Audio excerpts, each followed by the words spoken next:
Hey, I'm Colin, and we are with YouXpress, and I'm here today with. Nicole Howe. Peyton Deegan. One circle.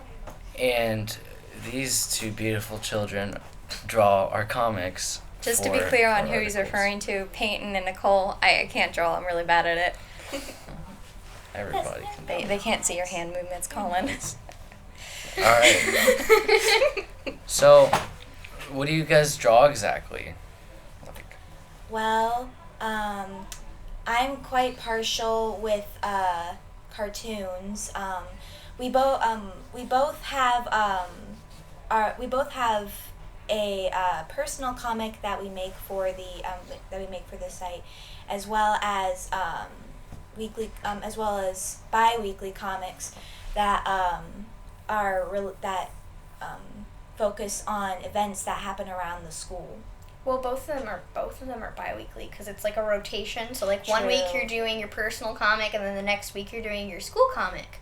Yeah, essentially. Okay, what style do you guys prefer to draw in? Like, if you have any specific.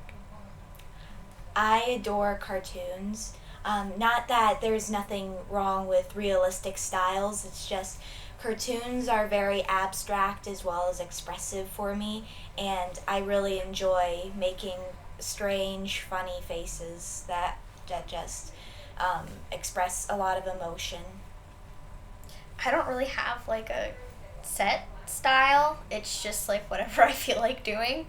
So it's like what's pretty much what's up there, like that's what I like doing.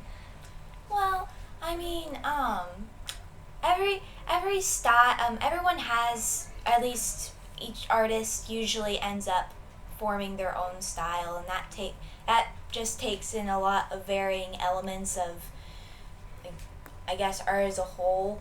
I guess you could consider cartoons and such almost surreal, considering that they're not necessarily realistic in form, and they express abstract ideas, but there are certain styles that people will form, and sometimes they don't necessarily conform to one specific style of art.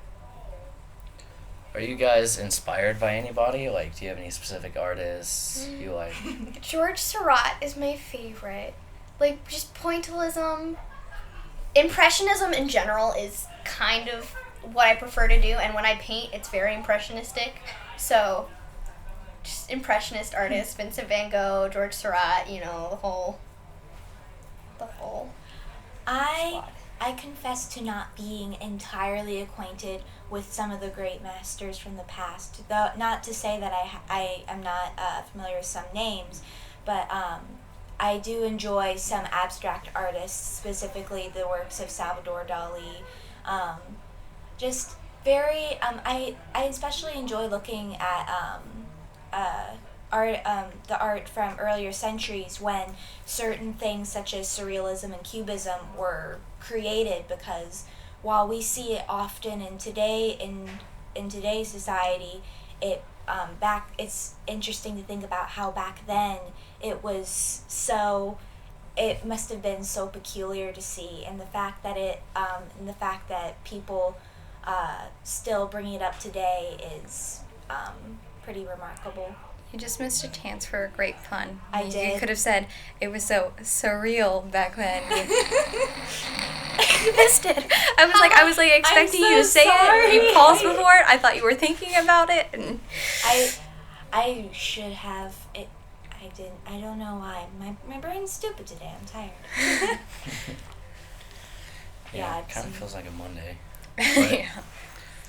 It's a Monday. We'll get through this.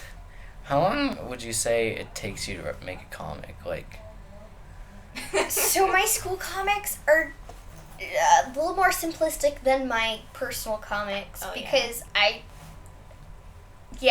Okay, so it'll take me about a week maybe to finish my personal comics, but lately it doesn't take me that long because I've just been like making myself only do 6 panels, because like beforehand it was like 9 panels. And so in my school comics, it only takes like a day, maybe 2 days. Well, Honestly, for me, it varies because, well, how I try. I've been attempting this year. I've been with with the certain deadlines that are expected of me. I often try to get it done in the course of a week.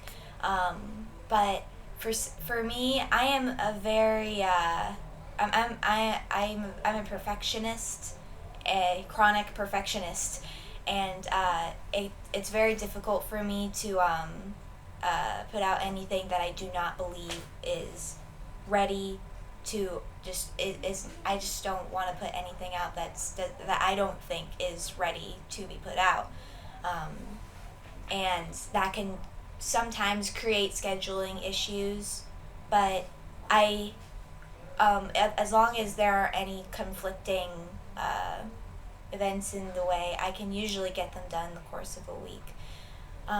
And for the school comics, mine are also simplistic, so they also take a shorter amount of time. They often take 3 to 4 days. Okay, and you guys do personal comics, right? Both of you. Mm-hmm. Could you go a little bit more into them? Like, what are they about, or? Okay, so mine is about aliens, and it's about this alien named Formosus, and he gets kind of like banished from his planet. And so he goes to live on this other planet that's populated with the people that his people have fought many wars against, and they just have a general dislike for each other. But he finds a small community of like people who are also banished and also outcasts on their planet. So they were like, hey, we're just gonna go here.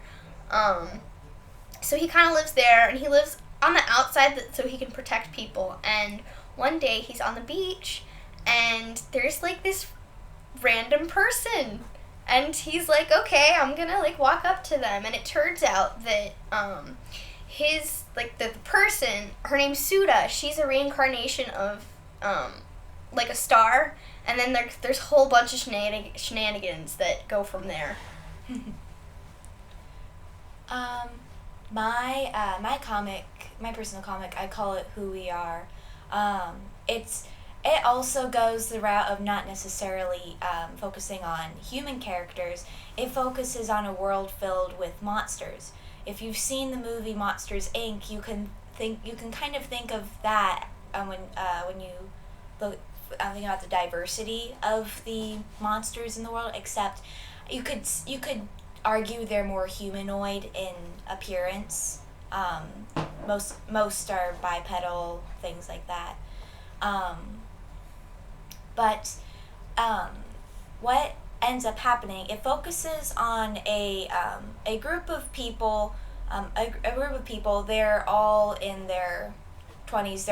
They've all begun their adventure into adulthood, and they go and visit an old ruin that has existed for centuries.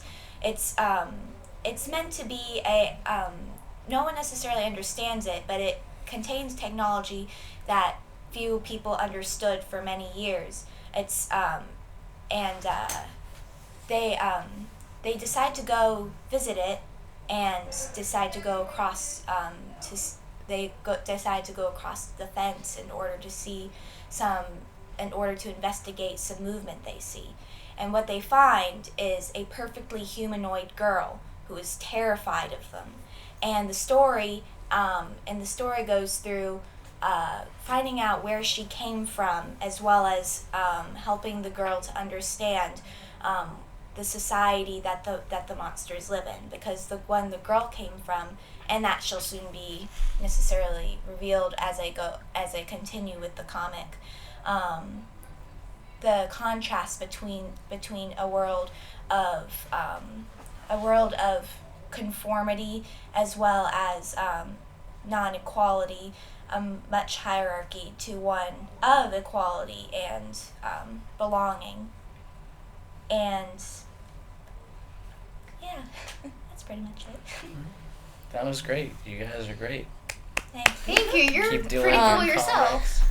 Thank everybody for listening. thanks everybody for listening. One thing I want to point in before we end it is that Colin and Laurel, who we did 2 weeks ago, she did one. They're going to be the new host, so they'll be doing stuff. I won't be in as many anymore, or any. I don't know.